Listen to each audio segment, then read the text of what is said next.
evening. Welcome to Have I Got News For You? I'm Jack D. In the news this week, on the outskirts of Tripoli as rebel forces close in, Colonel Gaddafi makes a desperate bid for freedom. After his NHS reforms begin to damage the government's popularity, Andrew Lansley wakes to find a dog turd on his doormat.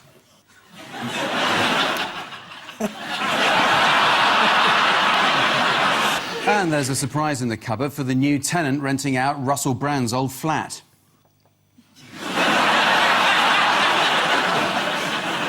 On Ian Hislop's team is the BBC's defence correspondent who, when reporting live from Iraq, said, "I've been in the desert for days and I can tell you it's very sandy here." And still, people question the value of News 24. Please welcome Caroline Wyatt.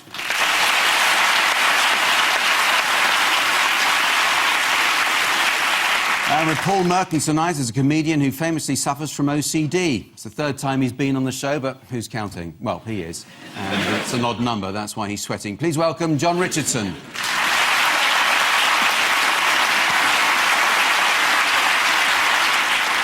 And we start with the bigger stories of the week. Ian and Caroline, here's yours. This is Libya. Colonel Gaddafi, a dictator who is defiant, as all dictators are. There are the rebels, but they seem to be fighting. Musa Kusa. Musa Kusa. He defected, saying to Colonel Gaddafi he was just popping out to the doctors. As you do. And Saif, son of Gaddafi, being liberated by John Simpson. Or that's probably the offer. Oh, and that's Obama providing lightsabers to the rebels. This is your patch. What's happening? Well, they're still fighting on the ground, but the rebels are in a bit of a stalemate. And who's the man who defected? Musa Kusa, very smooth-talking foreign minister, but had also been what the papers called his fingernail puller-in-chief. But he's just defected in order to get away. Yes. Wouldn't you? OK, I suppose that's reasonable. How has Obama described the US involvement in Libya? He's not involved, he's just gone over to complain about the noise. Yeah. He's described it as kinetic military activity and a military operation with multiple partners. Are you sure this isn't Charlie Sheen? Time-limited, scope-limited military action. And then behind the scenes he referred to the Libya situation as a turd sandwich. But they cut the crusts off, I don't like crusts. You'd want a baguette, really, with a turd, wouldn't you? Did anyone see Sarah Palin's reaction on Fox News? She actually came up with a new word for the whole thing. Let's have a look. You know, another big question that has to be asked, Greta, is, are we at war? I haven't heard the president say that we are at war, and that's why I, too, am not knowing, do we use the term intervention? Do we use war? Do we use skirmish? What is it? But that is quite brilliant, because that is the American reaction. Yes. It's a skirmish. What is It's it? a skirmish. They're Yes. desperate not to be involved, but they sort of are. You can tell the way she talks that literally every word she doesn't know what the next one's going to be when she says it. Is it a skirmish, in your opinion? I think it's a fairly major skirmish, as skirmishes go. Yes, as skirmishes go, yeah. How long will we be there? People, I think, are hoping that it will be relatively short, and quite soon that Gaddafi will go away. Right. How come we managed to sack half the armed forces on the same day we went into Libya? But, I mean, the MOD does try and do things right. Does it? It tries to get value for money, because you have things like the, you know, the MOD eBay, e-disposals. So if you go on there, you can go and buy all the kit that they're trying to flog off. So that's What, value for everything? money. No, Ark Royal, for example, is on there. At the What, the moment. Ark Royal's on eBay? Is on e-disposal. If you click, it actually says add to cart. Is there a price? No, there was no price, and you have to So you write can a bid? letter. In the last 10 minutes? Yeah. Do you think I'll get it for 10 quid? Yeah. I love the idea of just you and Colonel Gaddafi locked on eBay at that. What has the reaction been to America's decision to remove its jets from the NATO action? Well, people are disappointed, because it means we've got to fill the hole. Did you hear what Lindsey Graham, the Republican senator, said? Nope. When we called for a no-fly zone, we didn't mean our planes. And the rebels also have another secret weapon, as described here by this fighter. We have our GPSs, we have our maps, we have Google Earth, we have... I am a computer engineer, and there are many telecommunications engineers, and we manage ourselves. You're fighting with Google Earth? Why not? They don't lack a certain bravery, do they? Caroline, I was wondering, because you've covered war in Afghanistan and reported on the Kosovo conflict and been embedded in Basra. Do you...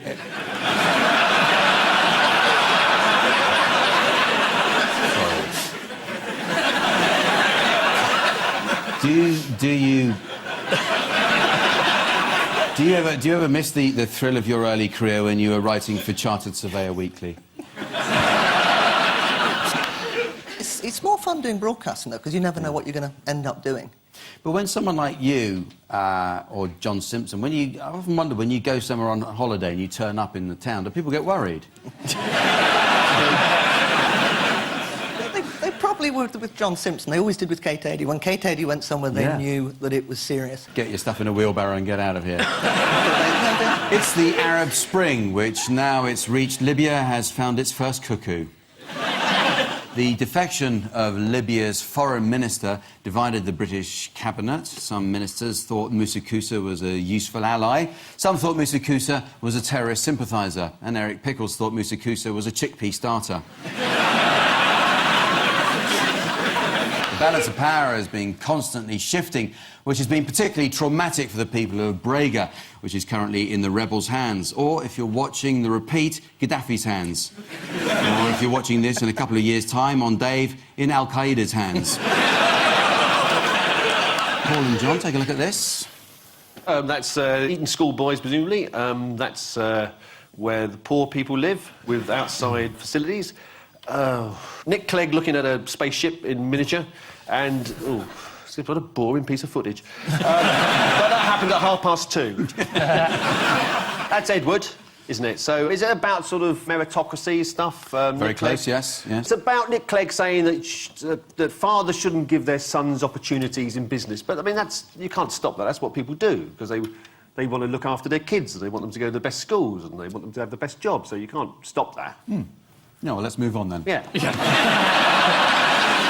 That was somebody supporting Nick Clegg. That was a TV first. He only got his job because of his dad, Yeah. and he got a free university degree. He's just sort of carrying on, eliminating anything he had in case someone steals the job that he doesn't really deserve. He makes a big speech about how we shouldn't have internships, where your father puts in a word for you to get you your first job. And nobody says, Nick, how did you get your first job? Oh, my dad got it for me. You'd think you'd pay someone to do that, but he didn't. So he gave this huge, sort of much-hyped speech, and then it turned out that not only his first job he'd got because his dad recommended him to a Finnish bank... Do you remember the name of it? Finbank. No. Yeah. It was called Posty Panky Banky.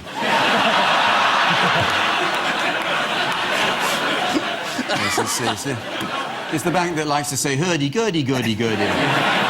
Perhaps some of us around the table are guilty. Didn't you get the job here because your uncle is Lord Fauntleroy, is that... Damn! But that's what people do. It happens at every class, though, yes, surely. Absolutely.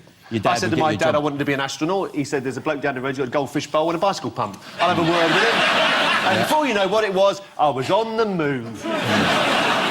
So basically, they're trying to stop parents from helping their children.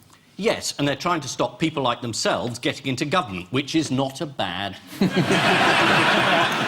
Who did David Willits say were primarily responsible for damaging social mobility? Women. Yes. Women? What, all of them? Well, specifically educated middle-class women. Like Caroline, yes. Taking away jobs from men. Stomping on... But it was specifically working-class men, wasn't it? Discouraging young working-class men, like John here, from going to university because you took their places. Bugger.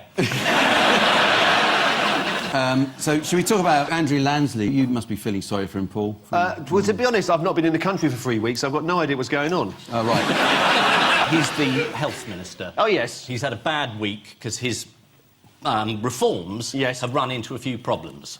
And he had to stand up in the House of Commons and say, these reforms that I've been pushing through, we're going to have a pause. A natural pause, like when someone dies on the operating table. It's a natural pause in the operation, and it's dead. I mean, everyone has objected to these reforms. He's been working on the NHS reforms for 7 years, but now that... I mean, is he thick or something? Yeah. 7 years to get the wrong answer. John, you're probably more aware of this than some of us. MC Rapper of Next Generation. MC Rapper. MC... He's gone straight to the nub there with his name, hasn't he? I find I call myself Snoop Dogg, people think I'm a dog, but if I call myself MC Rapper, they know very well straightforward I'm a rapper, you see. Look at this. Andrew Lansley, greedy Andrew Lansley, tosser. The NHS is not for sale, you grey-haired manky codger. So the budget of the PCTs, he wants to hand to the GPs, oh please. Dumb geeks are gonna buy from any willing provider and get care from private companies. So the pie and the one apiece, got the rise on the peas like mice for the cheese. Talk truth when I right to be, you talk shy when you speak. See money when you close your eyes to sleep.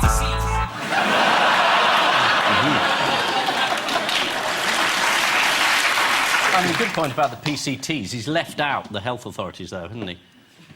I mean, the whole purchaser-provider thing, I don't think comes over. This is Nick Clegg's social mobility drive. George Osborne is the son of a baronet who co-founded the upmarket wallpaper company Osborne & Little. Also the answer to the questions, who is the Chancellor and what does he know about the economy? The social mobility campaign is based on the belief that you shouldn't get a job just because of who your dad is. Yet another blow to Saif Gaddafi. Even some Tories had their doubts about the reforms. The front page of Monday's Independent showed William Hague's reaction. And so to round two, a new idea from the props department. Wow, we've got a props department. We have, yeah. Fantastic. So, for the last time, it's the strengthometer of news. Fingers on buzzers. What? I get my... Fingers on buzzers, teams. Here's the first one. Yes, Paul and John. This is one story I have seen. Mohammed Al-Fayed has erected a statue of Michael Jackson outside a statue, there's the important part of that sentence, outside Craven Cottage, which is a fitting tribute. Fulham play in black and white, and Michael Jackson's been both during his lifetime, so I couldn't think of a better place. Correct. Mohammed Al-Fayed's £100,000 tribute to the well-known football fan Michael Jackson. Yeah. There we are. They've got quotes on the plinth from Steven Spielberg, Beyoncé, Paul McCartney and Fulham midfielder Dixon Atuhu. He visited Fulham once. He saw a game there once. They should have a statue of Johnny Haynes, don't you agree? They have got a statue of Have Johnny they? Haynes, yeah. Oh, where's that? It's next to the Jackson one. Because I imagine, like, at night, it's like night at the museum and they come alive and they have to just talk to each other. I was the first player to earn £100 a week, you know. Got some quotes from the fans. One said, "We're a laughing stock." I don't know what he meant about the Michael Jackson statue, but... Another one said, "It's absolutely ludicrous." And a third fan just summed it up by saying, "Why? Why us?"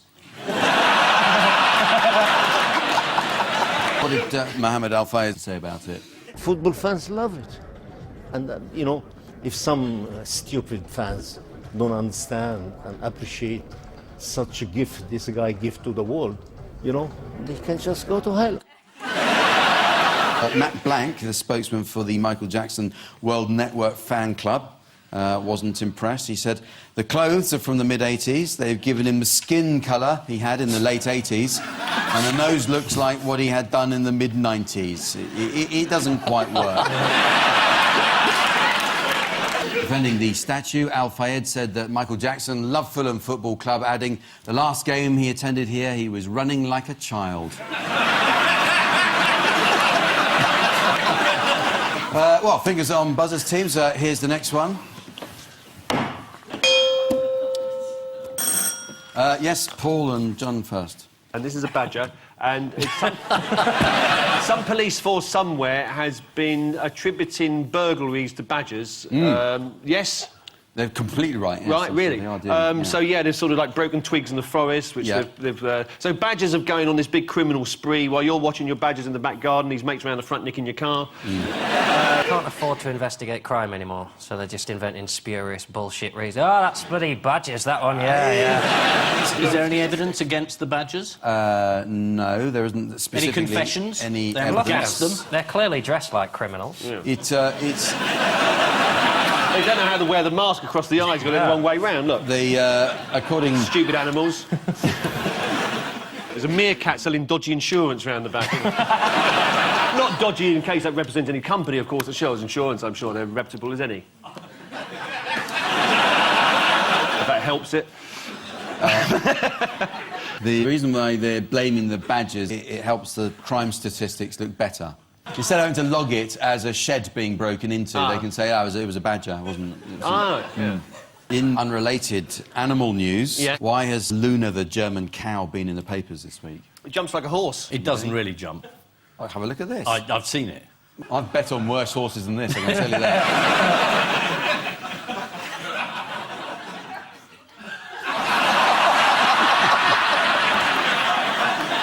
That is not a jump. That is a push. Did it? There we are. Yeah.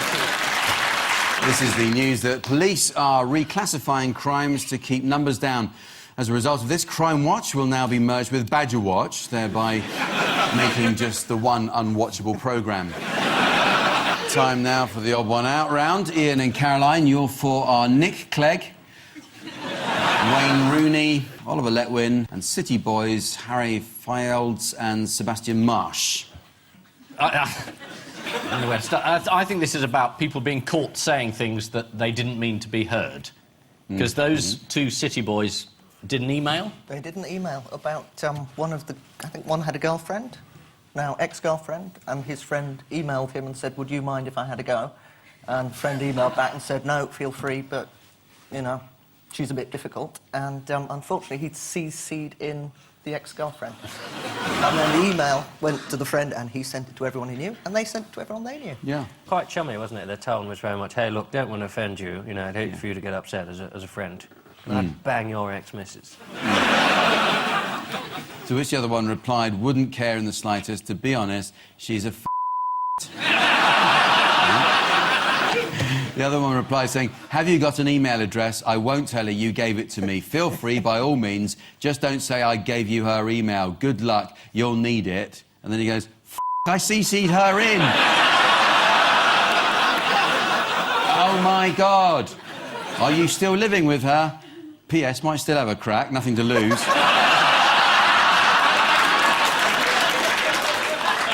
Yeah, I still live with her, and that's why I'm in so much trouble. You might as well have a crack, certainly nothing to lose.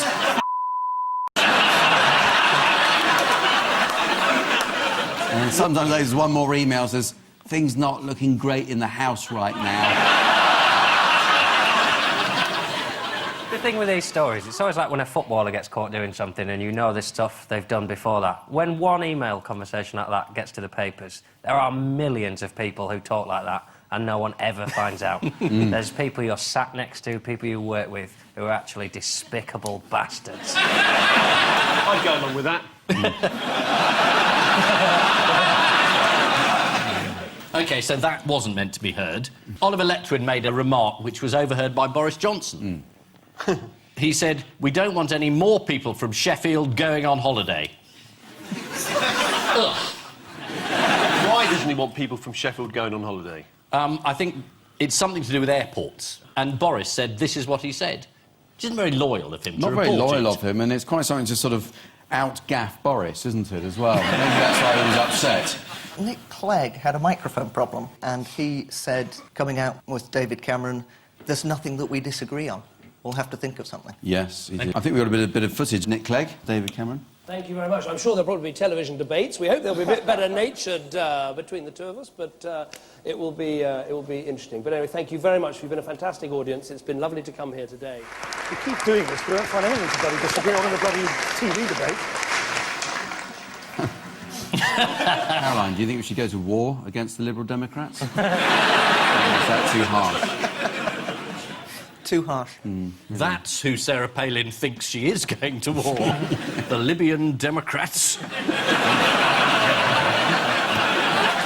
Don't tell me you've lost your little sort of something for her that you had, a little sort of twinkle in your eye whenever Sarah Palin was mentioned, or something in your heart that just said, Sarah.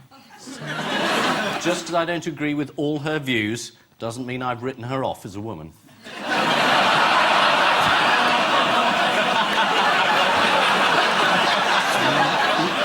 What about Wayne Rooney, then? Well, I think he's the odd one out. OK. Because everybody else didn't mean what they were saying to be heard. Yeah. But Wayne Rooney did mean it to be heard. We can't show you the footage, but we have got a picture.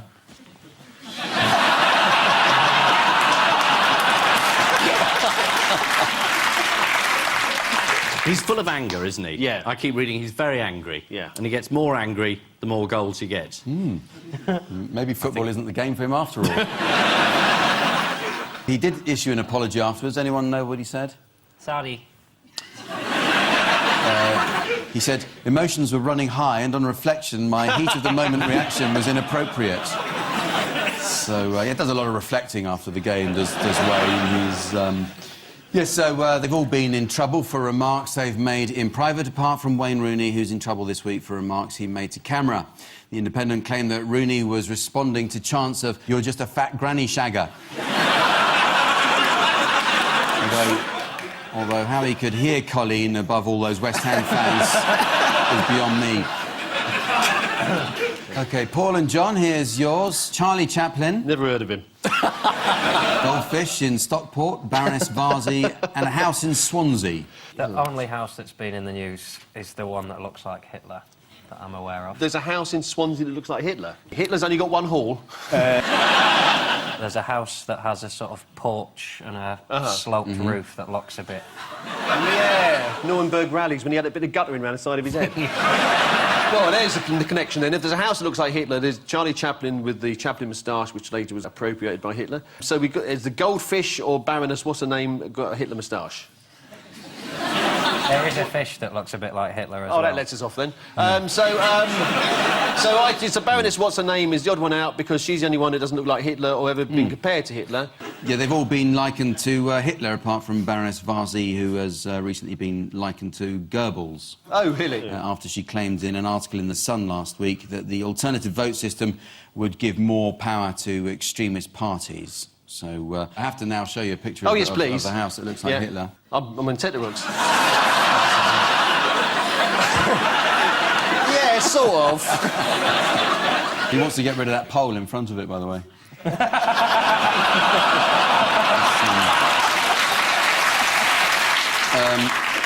The Goldfish in Stockport has been likened to Hitler. There he is. Well, cross between Hitler and Roy Orbison. His name, of course, was Adolfish, he's called. Adolfish. Yes, and this, of course, allowed The Sun to dust off some pictures from the website catsthatlooklikehitler.com. I'd like to see a picture of mein Führer.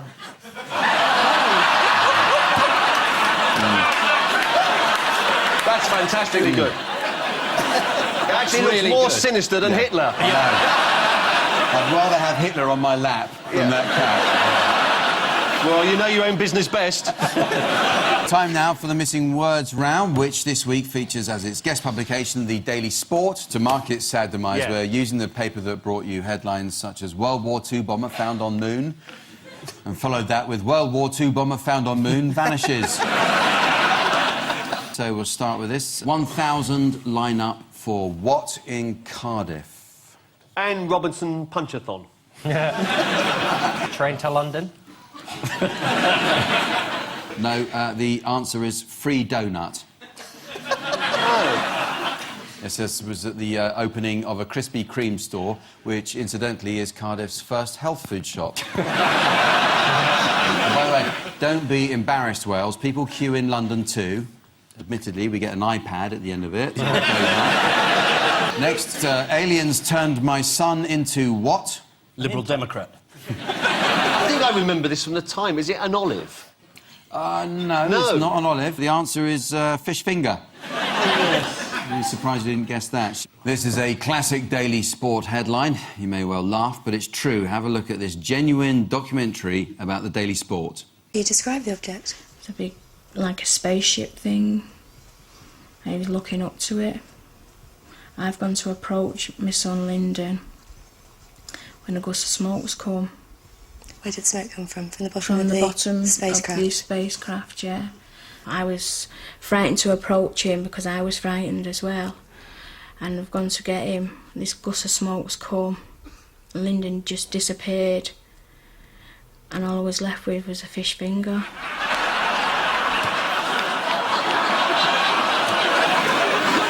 Well, it's something to remember him by. So you might never find him. Next, gang of 50 chickens evicted after what? Worst series of Big Brother ever. Gang of 50 chickens evicted after corpse of Colonel Sanders found in basement of derelict house. The answer is rampaging in gardens and crowing at 4 a.m. for 3 years. Yes, naturally, it was the lead story on Fox News. As they were rounded up, one chicken said, "All right, it's a fair cop, but it's the badgers what done the sheds." It's a fair coup, that could have been. See, you do a pun and everyone applauds. Yeah. Well, that mine haven't been sweated over for the last 3 days. Next, I lost pet gerbil in what? In San Francisco, says songwriter's first attempt at the hit record. It's in fact, I lost pet gerbil in my rolls of fat. Gail Roberts said, I decided to contact the Sunday Sport to tell my terrible story. If it stops this from happening to one more gerbil, it'll be worth it. Yeah. So please, fat people of Britain, check your folds for missing rodents. So the final scores are Ian and Caroline have 8, Paul and John have 9. No. Very good. Yeah, that's all right. And I leave you with news that in Milan, as the underage sex scandal threatens to bring down the presidency, Silvio Berlusconi's lawyer arrives at court. In Los Angeles, 2 passers-by emerge from beneath Charlie Sheen's balcony after the drug squad rings the doorbell.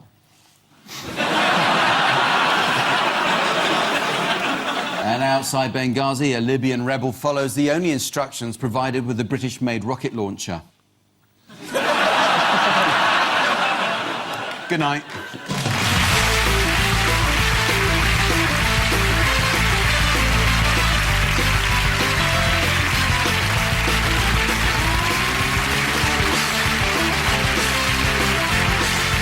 Animals beginning with G. Thinking caps on. QI is in just a moment with an extra special guest. Then at 10:35, John Bishop is live from his hometown and living the dream. While over on BBC 3 now, Russell Howard's Good News.